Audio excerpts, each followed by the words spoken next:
Hello there, beloved Ascension pioneers, and welcome to this very special edition of my videos where I will present to you a very important topic and subject, which is the integration through love. As you know, as human beings, we've been all around the place, creating and therefore also experiencing and discovering the universes, and trying to somehow remember who we are. So this is what I will be discussing in this video, but before I begin, I wish to say that I'm back from my seaside holiday retreat. I really wanted to present to you a special video with the seaside location, but somehow I wasn't called to do so. It was really time for me to just unplug and rest and prepare for this new chapter, because there will be so much new coming through what I do and my light services. So also I did record some of the shooting, and I really hope to get this in my new intro for the videos to really represent this essence of what I am, of what I'm here to create on this planet through my own mission, and to inspire you to really embody your authentic self as well. So today's topic is really necessary, because in my own experiences, not just what I share with you here, but in my daily life and when I meet people and when I have personal relationships, I see that this is still so much the beginner phase of our journey as a collective of ascending souls, because to do self-improvement work is not the same as self-ascension work. To engage in topics of self-improvement, you know, like self-help, self-healing, is still just a preparation for the path of ascension, which is to become our true unified angelic human self, the template of our original DNA, light DNA, that was created for us as we begin to experience this multiverse, and somehow returning back to this integrated phase of the light human, of the human who embodies divine love. And there's very few individuals on this planet, as to how Spirit shows me, that are capable of holding the frequency of pure divine love, and therefore through this forgetfulness state and cycles of reincarnation, there was a divine decree, as you know, in the collective, in the White Brotherhood, in the universe. A call out went to so many who were already integrated souls to come back, but actually it's not coming back, because in a way that we think of Earth being as a past timeline, in truth it's really a timeline also for the future, because the integration polarity placing is happening here, actually, on this planet. So when we think of our galactic stellar nature in terms of other constellations and star systems, you can see that as the past, because this is what we already established. These are the games we've already played, these are the roles we've already been, these are the experiences we've already had. And what's happening now on Earth is the integration of polarity through love. So if you've been reading perhaps some of the information that's shared in The Prism of Lyra from Lisa Royal, or Selber Kelly's books, or somewhere else, so you have your own communication guidance system, you will come into contact with this knowing that the whole was first fully wholesome, and then later it fragmented itself, and the founders really placed a DNA setting. So they set up the human genome DNA that was first this light DNA that really held the matrix within this within a certain structure that was programmed, and therefore this design was set in motion to create the level of experience through the humankind. So when we say human species, or the basic human template in terms of the human form, which not just applies here on this planet Earth. So you already know that this path was done through many experiments, and there was many trials and tribulations, and the path was always to fragment, to go out and experience, to gain wisdom, but then come back and integrate back into the whole, and yet remain with that wisdom, remain with those experiences, remain with our individuality. And yet what we come back to is the essence of our true source. And this pathway, and this is also shared in, where was that from? I think it was the Wingmakers. The Wingmakers also share this beautiful setting. It's a free PDF, I think, download online somewhere. I got it once free online, shared by someone. But it has the same structure of there's always this fine line of connection back to our true home. And this is this first programming, this first light programming, this first matrix that was set up for us. And the way back home is love. So as we play these different roles and we travel through different star systems, and this is very well explained in the Prism of Lyra, our travels through these different constellations of trying always to come back to integration through the union of the opposites. So the negative and the positive poles playing out, creating a triangulation and coming back. And this wholeness completion phase of integration, so that self which is unified, it's not entrenched in any of the opposites. You know, opposites can be very contradictory, especially we can feel this on our planet as well, but it hasn't just been here, it's been playing out, and this is just one of the micro games that's playing out within the macro scheme of things. So this integration point actually happens through love. And when I encounter people in my daily life, or so to say, I still see that there's so much of this love that it's been sleeping within humans. It's been sleeping, and we try to find these answers to how to integrate still externally. We try to find them through spiritual teachings. We try to find them in a way, as you know, people say they're spiritual seekers. There's so much seeking out there still, and yet the return back home is true love, and it's so simple. And those of us who are already integrated souls who have mastered polarity and came back here, so it's really in a way retrograding in terms of our own density, but in terms of timelines and dimensions, it truly is what's playing out here is making history on this planet. So this is the setup point for one of these integrations, and they're actually playing out simultaneously. As you know, it's all unified, all timelines are unified. And when you think of the nature of time as a cyclical and all unfolding, you know, simultaneously, you know that what is happening here on this planet is very important. So therefore, I wish to say something here that is so beneficial for evolution, and yet we seem to forget. So when I have my personal relationships, oftentimes I'm experiencing people not claiming responsibility for their actions. Let's say you get into a relationship with someone, but you're not responsible toward how you make them feel. And you say, it's okay, it's all love and light, you know, in our soul truth, it's all love already. And people seem to always deny the very nature of their humanness. So it's almost like they're pushing aside their very nature to integrate as a human. So to walk this path here, to create this heaven on earth template through their own integration of divine love in their own physical experience and with sharing with another and with others and as a collective. And yet I see that this is continuously being pushed aside as, you know, it's almost like it's not as above so below. Like this is understood as a spiritual concept, but as a daily reality it's still not practiced and used. And a lot of the actions people have, it's like, it's okay, what happened between us doesn't matter, because in soul we're all connected anyway, and it's okay, and it's so beautiful. And this is the New Age perspective, which keeps you entrenched in this separation and duality, that somehow your physical experience is not a direct mirror of your soul. So if your human counterpart has forgotten, your soul is in forgetfulness state too, and your soul also is not illumined. This means it's still living the fragmentation, and it's fragmented, and you have different parts that are still trying to integrate back to the whole. They're trying to find the way of love, and you as a human might experience this as a feeling of seeking for something. You're constantly feeling there like you need more experiences, there's something more to experience, to gain, you know, it's always like something more, like this desire for more. And this is only because there's parts of your soul that are still not in integration, and they're separate, they're actually fragmented and trying to come back.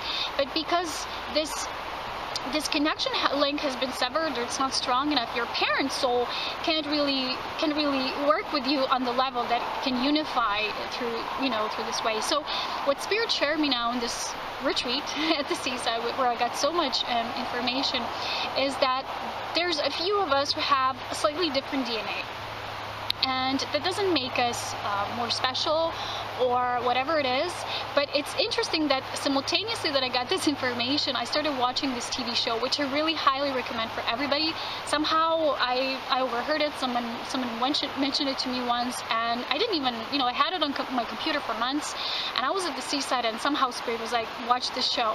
And I had so much imprints and so many codes, you know, that there's there of truth, of trying to awaken us to the fact that some humans and their genome is structured differently than that of the most.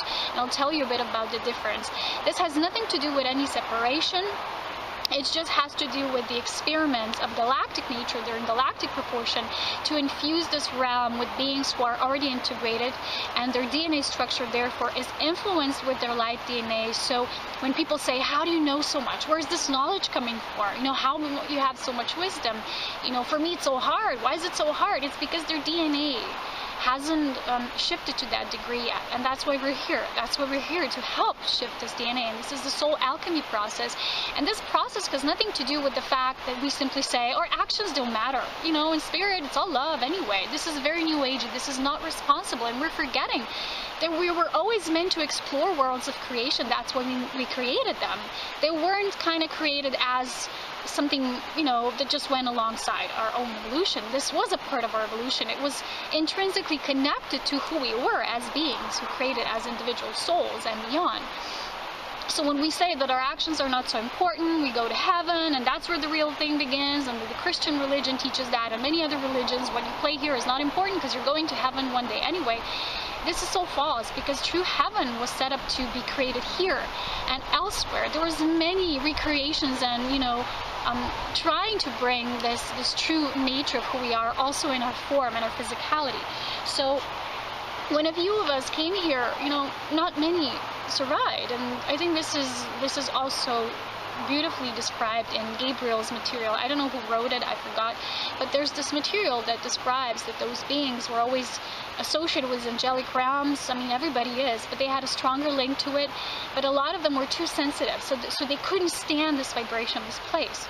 So these beings are already integrated souls. They don't need to have an earthly experience. That's why they feel so different, because it's not their own experience. They have integrated to the very nature of the essence of unification with the whole. So they're served the whole because they know their life belongs to all, because we're all one. And this path is slightly different. So when you see and you start to remember this nature, you know that love, it's because you love so much. It's how you love that changes you. So in this TV show, there's a group of beings who are sensates. So they actually feel more. They're connected with the cluster of their group, and they can actually telepathically connect. Not just that, they can exchange their energy, they can share their energy, they can jump into each other's timelines and their lives. And basically they're showing the human prototype that's more advanced, that's just more humane in its nature. It's how human nature was created in the first place before this forgetfulness took place, and there was too much of losing track of what integration was meant in the beginning. So the project kind of went, you know, in the sidelines, and we forgot what was truly important, which was to reunite through the integration, through divine love. And those who remembered said, okay, I volunteer, I'm going to be here. But still, for us, it's very difficult because we still see so much a lack of the human capability to truly embody this. So the embodiment process is not so easy for everybody because their DNA is not yet so shifted. And they have so many of these implants, not just from religion and from their parents and the ancestral lineages, but also from the New Age, which creates these false beliefs, and they're not really truth. So there are these partial truths that kind of link as tiny hooks in your auric field, and they feed you and you feed them by believing in them, and therefore the true truth, it's just so simple and unified, can't always reach you. So this ultimate truth vibration, which comes as through the unification of the grand central sun, which for me personally, I have this written in my astrological chart, this ultimate truth vibration. This is why I came here. This is why this is so important for me. When I go into the relationship, it can be 50-50. It has to be, look, this is truth or not. I can't like hide 80% of it and say, okay, this is how much you're willing to tolerate, and the rest I'm not going to give you. Because oftentimes people tell me, what are you telling me this for? I'm not ready to hear this. Why are you doing this? I'm like, look, you know, it's how it is. Spirit speaks through me. I share what I share. I can't influence this. I can't control it. So either take it or leave it. It's just how it is. But I know for myself, this service to others is oriented through love. And it's the love that feeds everything you do, everything you're saying, everything you're doing. Your focus is always for the whole. You can't really have basically control over it, and oftentimes it leaves you sad. It leaves you disappointed because you're disillusioned, because you see how much people still are not willing to wake up. And I see that people say, I'm not ready, you know, but this is an excuse, because this doesn't exist. We were always ready. Just by being born through divine love, we're ready. Nobody's not ready. And when we start saying this, is we're disempowering ourselves, and we're neglecting the true aspect of who we are, or many aspects, and we forget that we're true love.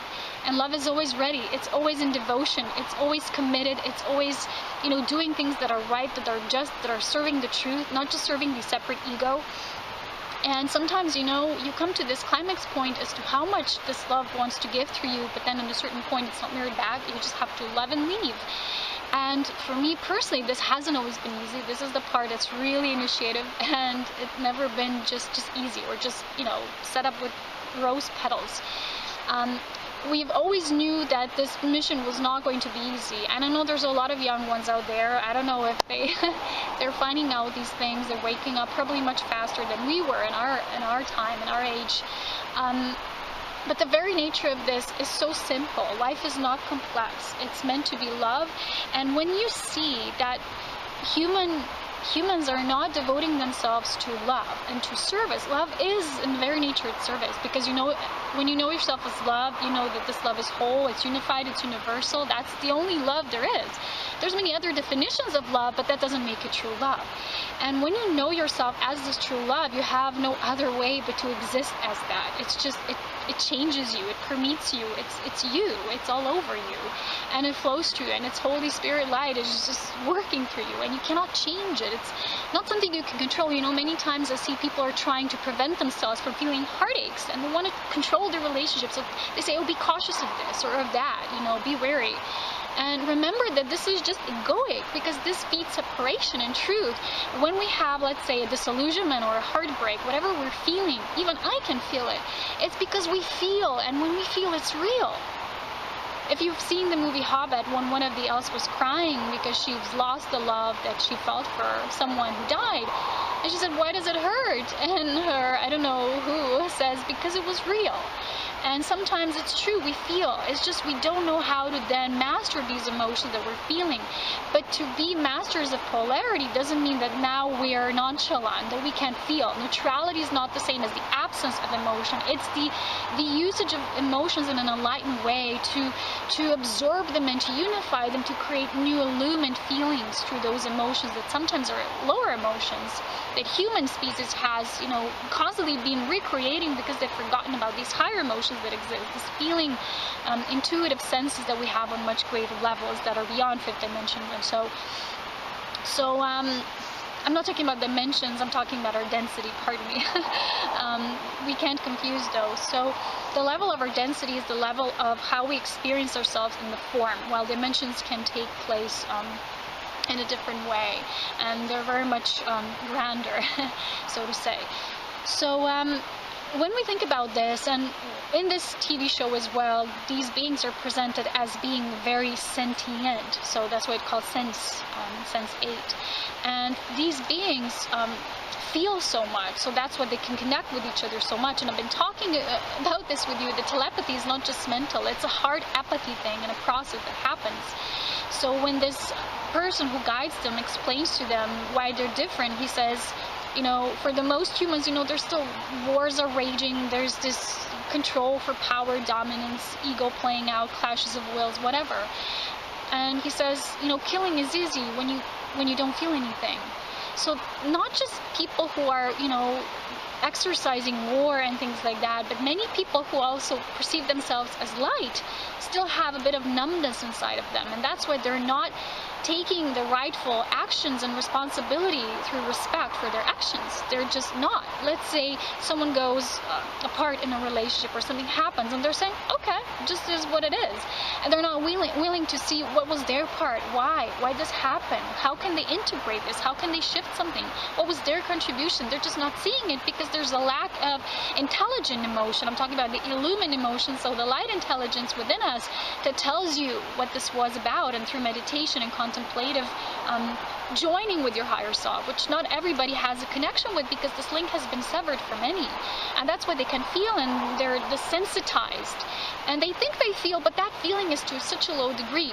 So for me personally, I can feel so intensely that I somehow don't know and can't even understand where this is all coming from. But I can master this because I don't go in these lower emotions for a very long time. I just gather them up, I collect them, and then I bring them back to the surface and I illumine them with the awareness of presence. So presence is first, and that's why you have so many masters and older teachers that speak about the art of presence. And then comes this, the inhibition of love, when you inhibit the presence with love, when love is invited in your sacred template, that became full of presence, of this light, of illumination. So what to say here is that this is something that we all are in our true nature. It's just that we've forgotten and we don't know always how to integrate back. And yet we're afraid of losing something like our stories and the ways and experiences, and yet it's just fear of recreating new ones, because through integration a new story will begin, and it will be a much more beautiful story. But those who won't be ready for this passage, who will still have this fear, they won't be able to move on with this. So remember, people who talk about ascension, they're oftentimes misplacing it with self-improvement. Self-improvement, the self-work, inner work, which just takes place for you, is not the same as personal ascension, which in a way is also for the whole, because there is no ascension without you really remembering your true self, embodying, embracing your true angelic human state of being. And then this means that you also come in the great whole, the greater whole. And this is what my next mastery course will be about, this greater group existence that we are moving towards. And it's still not many beings who can hold this level of frequency. But it's important that those of you who might feel this calling and can recognize yourself maybe in these words, to really, what Spirit shows me, the more you know yourself and the nature of how your Spirit works through you, the more advancement you have, because your choices will be more conscious, things will flow, it will be more effortless. Sometimes when I have these signs and I can see sometimes events before they will happen, I can sense things, I have dreams, sometimes they're prophetic. And people sometimes say, what do you see in these signs? They're just signs. It doesn't mean anything, but they always mean something. But they don't know how my soul speaks to me and through me. And not everybody is so open to this. And that's what this TV show, who shows these beings, these sensates, shows. And what is really the essence of everything. And in the end, you will see it's all about love. So sometimes I see people, even when they tell another that they love them, this love is, in many cases, is self-introverted. This is the love of how you feel when you're around someone. This does not mean you love the person. You love them through sacred sacrifice. You love them as you would do anything for them, not through egoic attachment and possession, but in a sacrificial unity, because you know that the greater whole that the two of you or more create is more important than just you, just your petty little self that sometimes we create through our egoic thinking. And it's just so much more that's there when we embrace these bigger parts of us, when we start to climb back from this ladder and do this integration dance. But before realizing that love is the key, not just by, we all say love is the key, love will free us, blah, blah, blah, but really knowing what is love. Do we ever ask ourselves, love is what was the making of us. So it's also the ending of us, because the ending and the beginning are the same. The circle is always like a loop, and it's a spiral when you think of the nature of creation. So for me, where I have all this knowing and information, everything, it's because I love so much. It's not because I'm special or chosen, or it's just the beings who are already integrated. Sometimes they're called many different names, including avatar beings. That's what it means that you have this channel for the avatar frequency to flow through, is because you're an integrated being. You don't exist in these fragmented parts and these dualistic perceptions of separation, because you know love, you know what's true love, and you recognize when there's an absence of it, and you're there to just show the way, or to pass the hand, but not everybody will be ready to reach for that hand. And all you can do is say, okay, I accept. But you also, as a pioneer, as a soul in service to the truth, don't forget, you're not just serving other fellow humans, because you're serving the truth. Truth is all. And it involves other species as well and other life forms. So when you have true creation love, you have love of all creation and all life forms. And your fullest respect goes towards every thread of that life.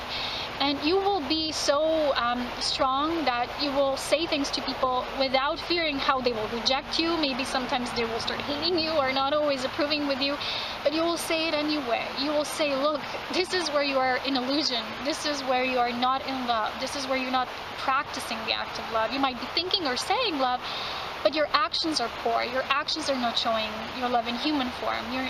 Your humane nature hasn't fully awakened, or your humanitarian nature, or your humble nature, because I see so many beings like to have fun and enjoy, but they're not willing to do the other part. You know, magic and mystery go hand in hand. You can't just have the magic without the mystery. It's sometimes you've got to be willing to take the steps. You know, so many people I see there, they want to have, you know, somebody recently said to me, I want to have my staff. And I said, but you got to earn your staff in spirit, you know, to become initiated. You can't just have it. You can't just do reckless things, or, you know, say, I'm not ready, I won't do this, I don't want to do this. Because these are part of your soul's initiations, and you say, I just want to claim my rod. You know, it doesn't go like this. It's responsibility. It's the path of integration that takes place through complete remembrance of owning aspects of you that weren't always practicing love, that weren't always the mirror of pure love. Pardon me. So this doesn't mean you're in judgment. This doesn't mean you're going to go back to the past and, you know, ponder about it too much. But it means you got to earn it, you got to own it, and then translating it to what can be created now when you have more awareness, when you allow more love to enter you. And if we're going to continue to constantly control ourselves about wanting to be heartbroken, because a heartbreak just opens the ability to love more. This means that, pardon me, we as humans, we're not here to, you know, those little cracks we sometimes have, we're not here to mend them, to fix them, to, you know, things like that. We don't heal that way. But we're meant to really allow ourselves to be stripped bare naked of all those things, of all those perceptions of these cracks that we have. Then nothing but pure love will penetrate through us, and we will be just brand new. There's this complete wiping of the slate clean, and this is the gift of grace. This is divine grace that can be given to anybody who wants it. It's all you have to do is you wanting it, and you say, I'm ready, but then, you know, the action steps will have to follow. No more neglecting your fellow humans, no more taking the lack of responsibility for your actions towards another and not seeing that maybe you hurt them. Of course they allowed it, but you also played your part, for example. And no more saying that it's just a heaven, the earthly life doesn't matter, you know, eventually we'll climb back home. But still, you can do it right here and now. The gift of your enlightenment is here.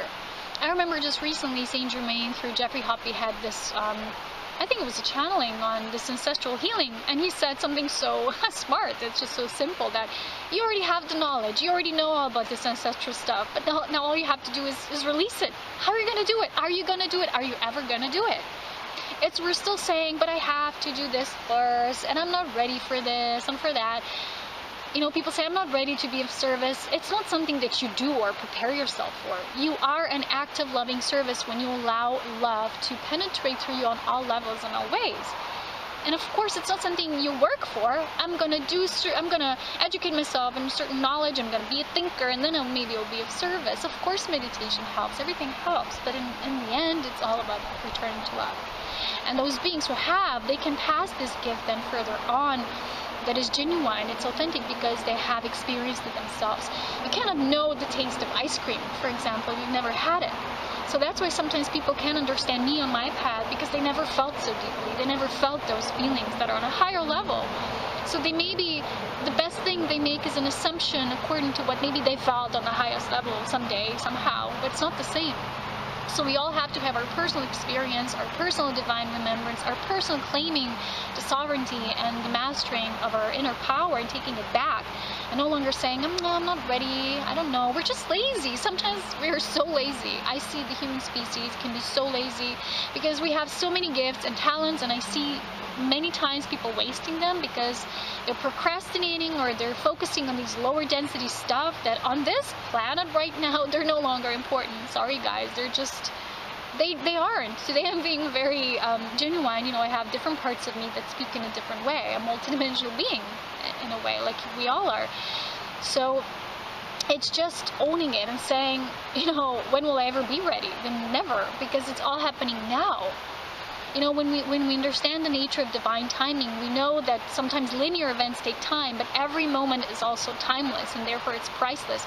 And if we don't step up in every eternal moment in the best way that we can, then who will? You know, truly who will? And when you feel yourself, your love not being reciprocated the same way, and you're still giving it out freely, I mean, be wise. We have to be wise. We give our all in terms of service, but we don't have to give ourselves away to just anybody who won't value it or won't respect it, because this still is a planet where lots of this duality is playing out, and sometimes we gotta protect our hearts. This doesn't mean that we don't keep them open.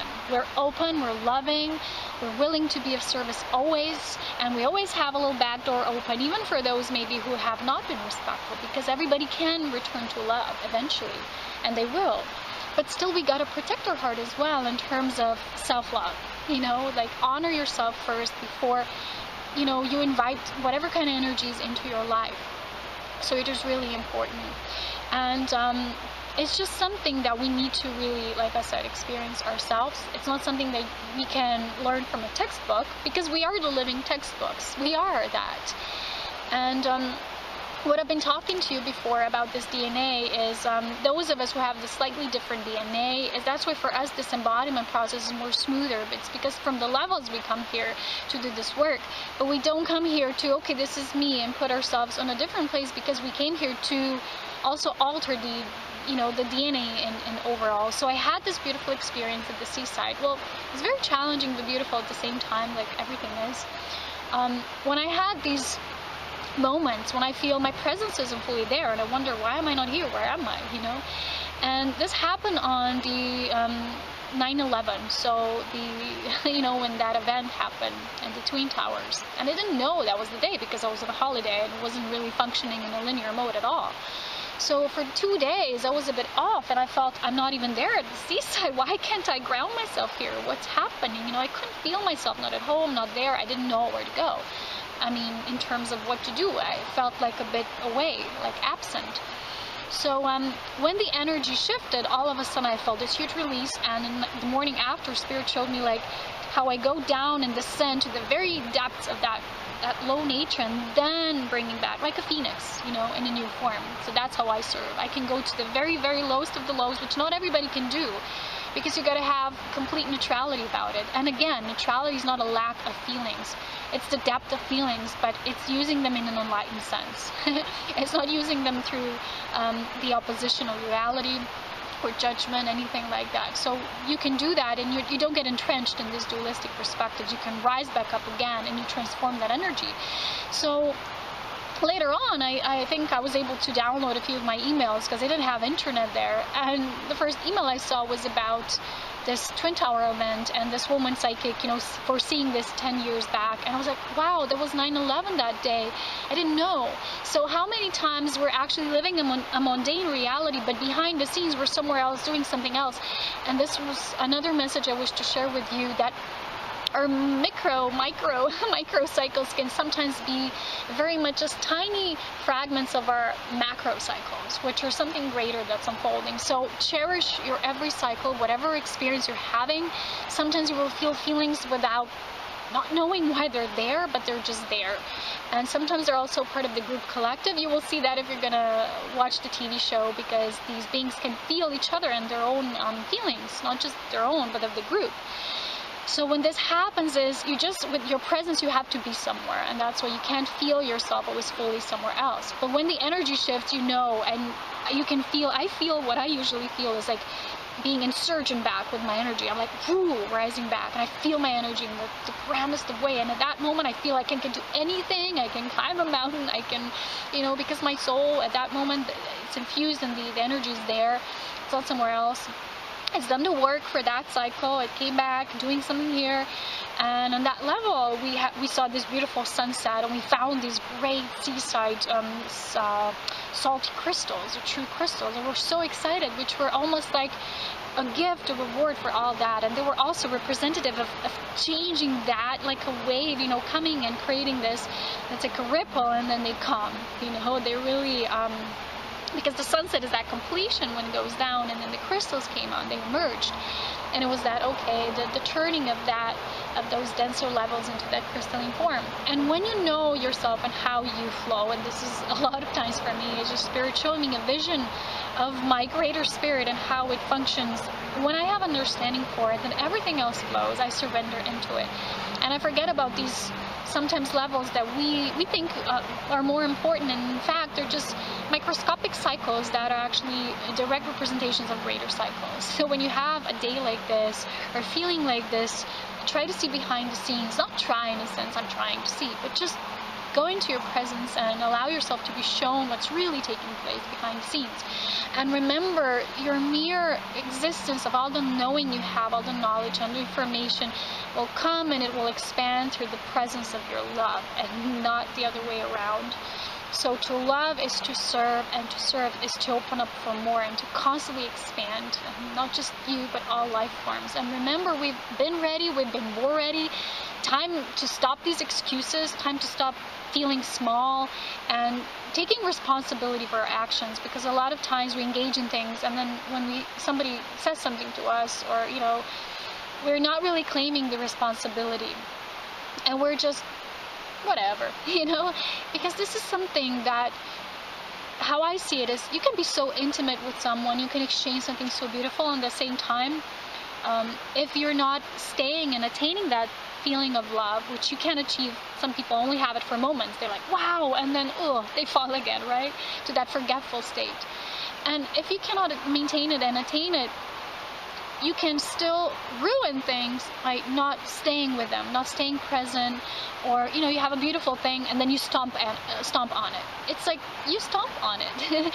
It's like you couldn't keep it. You couldn't keep that state of beauty, of grace, of revering things, of seeing it as sacred. And that's why you see so many times people create or engage, and they're given these beautiful opportunities to meet someone, or they have amazing shifts in their life, but they stomp on it.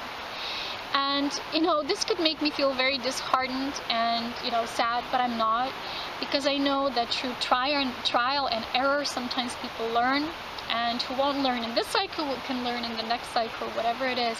But remember, love is the presence in us that is eternal. It can be now. Like, when you remember it, you remember, I mean, through love, that is our infinite self, you remember your eternal self, which is that light within us. That is what I meant to say. So this is what I wanted to share for today. There's lots more. I'm sure I forgot many of the other things I wanted to share with you, but it's how it is when you're here, sitting, talking to yourself, just being authentic. I have other things prepared too, but this is something that really called me out after my own experience. And I'm just telling you, it's not easy for anybody. My mom just recently said that the highest you go in your attainment, in your knowing, in your awareness, in your enlightenment, sometimes it will be even harder to exist in this material form, and to see things, and to see these illusions people have, and, you know, feel like, oh my gosh, you know, I'm not separate from the rest, but I am different. And this is what these beings said, you know, we're different from those who can't feel, or are numb to feeling, and that's why they have those powers. So there is a difference in how we choose to live. The difference comes through choice. It comes through the claiming of that choice. But our choices can always shift. That's all I'm saying. And so everybody who has become enlightened to that degree can feel sometimes a sense of not separation at all, but isolation from how the rest are not seeing it, how the rest are not choosing to participate in it, and yet all you can do is just continue to hold the sacred space. That's who we are. That's what we do as love. And I know that our mission is not to close our heart whenever you have a heartbreak, or you have someone that, you know, didn't cherish what you've offered to them as a sacred gift of love. Just remember to continue to open your heart. Never close it, because it doesn't do anyone anything good. And every experience as such is meant to transform us to become even more of who we truly are. So grateful to share this with you in the sacred space. My intention was not to dishonor anybody or share personal, experiences in terms of making it about a person. I always generalize things. It's how things are as an archetypes of what we're going through personally and as a human species that is evolving and integrating through love. So stay in your true, beautiful bliss. As always, so much love, wisdom, and power. You are always home, and home is love. Bye-bye for now. Bye-bye.